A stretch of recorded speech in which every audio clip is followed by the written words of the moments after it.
बहुत बड़ा एहसान कर दिया मुझ पर तुमने। सिला उधार रहा। मुझे इसके लिए कोई ज्यादा मेहनत नहीं करनी पड़ी। शहरयार ऐसे केसेस को मेरिट पे देखते हैं, जिसकी सिफारिश तुमने की थी वो ही हकदार था। जानता हूं, लेकिन इस दौर में किसी हकदार को उसका हक दिलवाना यह भी बहुत बड़ा एहसान है। लगता है किसी खास शख्सियत का मामला है। मैंने इससे पहले तुम्हें किसी के लिए इतना परेशान कभी नहीं देखा। हाँ, खास तो है बहुत।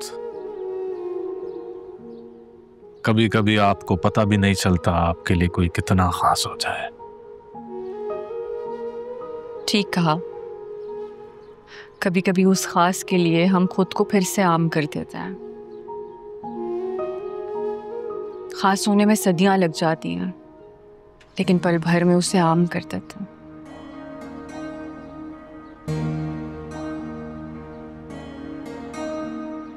क्या मैं तुम्हारे लिए फिर से खास हो सकती हूँ साम?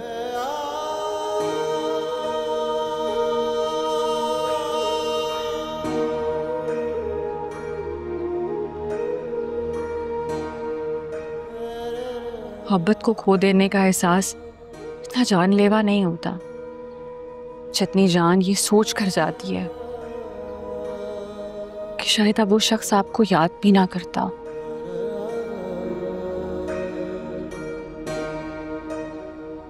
हमारे रास्ते जुदा हैं, पर हम सदा एक दूसरे के लिए खास तो हो सकते हैं ना।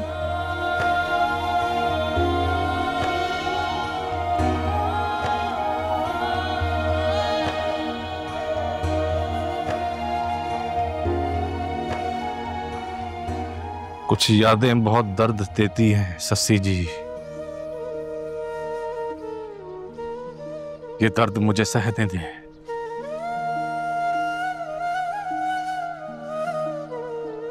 जब आपका रास्ता बदल ही गया है, पिछली यादों को भुला दें, मत निकाले नए रास्ते। मैं कभी कभी तुमसे बात तो कर सकती हूँ ना साबिर।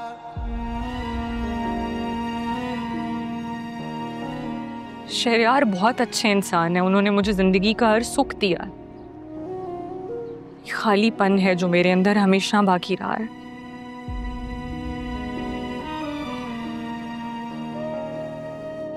शायद जाती मोहब्बतें हमारे अंदर वो खला हमेशा के लिए छोड़ जाती। पछतावों का खला।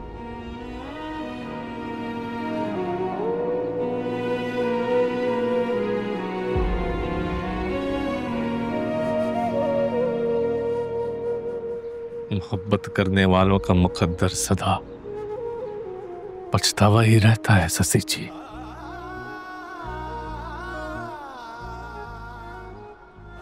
तुम बहुत खुशकिस्मत हो कि कुछ खोकर नहीं बल्कि कुछ पाकर पछता रही हो।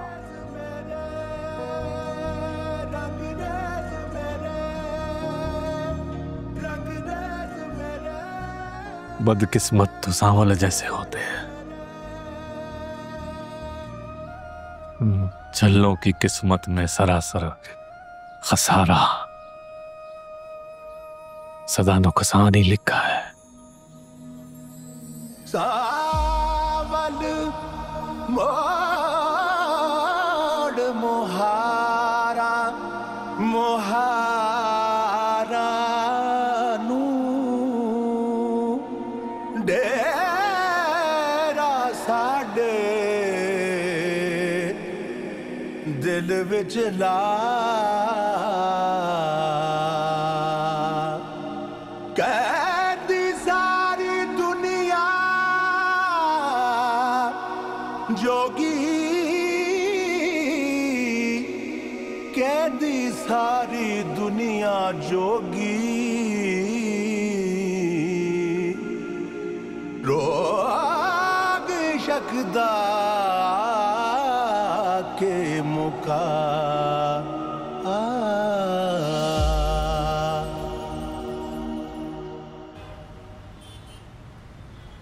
स्टे ऑर्डर कैसे मिल गया उन 2 टके के मिस्त्रियों को? डूब मरो सारे के सारे कहीं जाकर। अरे तुम लोगों से बेहतर तो वो कबाड़िए निकले जिन्हें स्टे तो मिल गया। सर हम इस ऑर्डर पे खुद हैरान हैं। केस बिल्कुल हमारे हक में जा रहा था और एक बड़ी रकम हमने लगाई थी निचले हमले पे, लेकिन डीसी ने न जाने कैसे स्टे दे दिया। इसीलिए मैं कोर्ट कचहरियों के चक्रों में नहीं पड़ना चाहता, लेकिन न जाने मुख्तार के दिमाग में किसने बिठा दिया कि अदालत से पक्के कागज लेके कब्जा करना चाहिए। सामल ने भी तो अभी तक कुछ नहीं किया। हड आराम हो गए हैं सारे के सारे। मैंने पहले ही तुमसे कहा था निसार कि इसे जंग लगता जा रहा है। कोई नया हथियार ढूंढो, अभी कारतूस तुम्हारे किसी काम का नहीं रहा। अब हमारे लिए क्या हुक्म है सेठ साहब? अगर कहें तो बड़ी अदालत में अपील लगा दूं, हमारे पास अभी भी मौका है। रहने दो अदालतों कचहरी के चक्कर। ये अदालतें तुम जैसे दफ्तरी बाबुओं के झगड़े निकालने के लिए बनाई जाती हैं। अब मैं अपने मामलात खुद अपने तरीके से हल करूंगा। तुम जाओ और मालूम करो कि दूसरी पार्टी को स्टे कैसे मिल गया।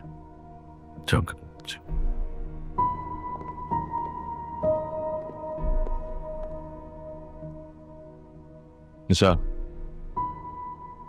जैसे ही किस्सा ठंडा हो ना तो उठा लो उसमें सिर को वहां से। 4 दिन हमारा मेहमान रहेगा, होश ठिकाने आ जाएंगे उसे।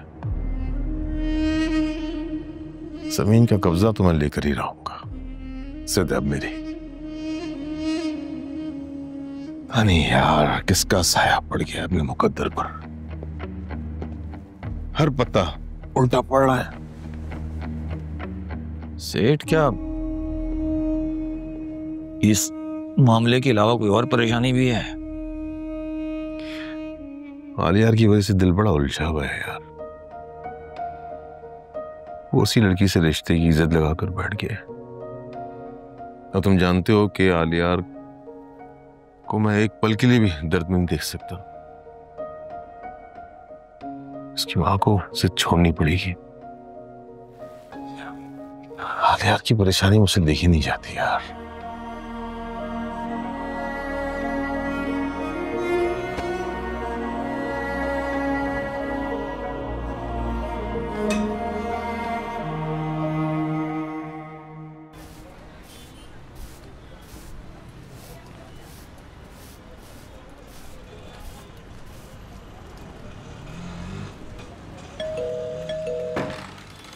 सानुस्तानी जी। वालेकुम अस्सलाम। सब ठीक है? अब्बा तो ठीक है ना?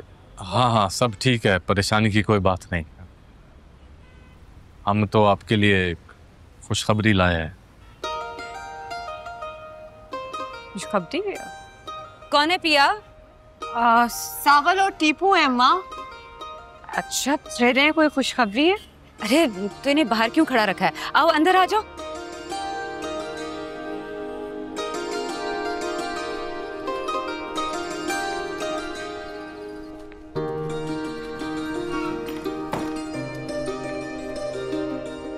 कैसी खुशखबरी? हम तो पिया के अब्बा के आने का इंतजार कर रहे थे। सुबह से काम पे गए हैं, अभी तक वापस नहीं लौटे।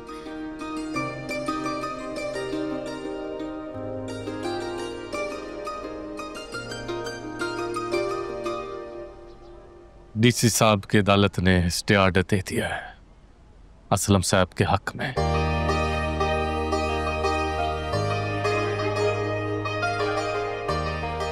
अब उनके गैरेज से उनको कोई बेदखल नहीं कर सकता। हाँ? या अल्लाह तेरा शुक्र है। लाओ दिखाओ, मुझे दिखाओ।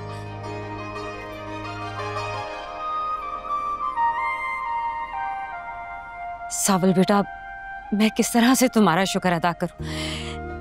हमारे सर पे तो एक तलवार लटक रही थी, आज तुमने वो बोझ भी उतार दिया। वालेकुम अस्सलाम। वालेकुम अस्सलाम। इसमें शुक्रिया की क्या बात? तुम मना किया था ना कि मेरे घर की 4 दीवारी से दूर ही रहना। तुम्हारी हिम्मत कैसे हुई भाई दोबारा मेरे घर में मेरी गैर मौजूदगी में कदम रखने की? असलम साहब मैं तो बस बस बस बस जानता हूं मैं, मेरी गैर मौजूदगी में तुम इस घर के चक्कर लगाते हो। अब्बा बात तुम जैसे जो गली के गुंडे होते हैं और ये जवारिये जो होते हैं, इनको निपटना अच्छी तरह जानता हूं मैं। अरे असलम, आप ये क्या कह रहे हैं? ये बेचारा आज तो... इसकी हिमायत में कोई नहीं बोलेगा। बड़े अरसे से बर्दाश्त कर रहा हूं मैं इसकी हरकतें। मेरे घर की दो कमजोर औरतों के साथ लंबी लंबी कहानियां सुनाते हो, उन्हें डराते धमकाते हो। क्या समझते हो अपना मकसद हासिल कर लोगे? तो भाई इन हड्डियों में इतनी जान है कि तुम्हें तुम्हारी जबान में जवाब दे सकूं। अब भाई आप क्या कह रहे हैं? आपको गलत बस पिया, तुम जानती नहीं हो, ये सब चाल है इस फ्राडिये की। बस असलम साहब बस। आज तक भाई से इस लहजे में किसी ने बात नहीं की है। पता नहीं भाई क्यों खामोश खड़े। चुप कर। चल यहाँ से। हाँ चलो चलो चलो यहाँ से, और दोबारा इस दहलीज के अंदर कदम ना रखना। आप मेरी जानते नहीं हो तुम मुझे। अरे आप मेरी बात तो सुनिए। आए इधर। समझता क्या है अपने आप को? सावल, सावल बात सुनो।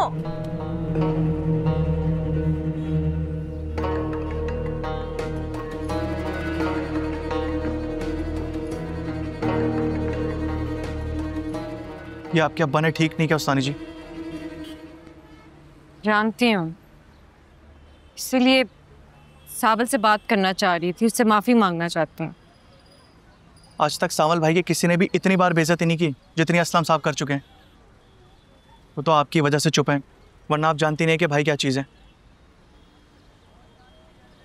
मोहब्बत की बहुत बड़ी कीमत चुका रहे हैं भाई।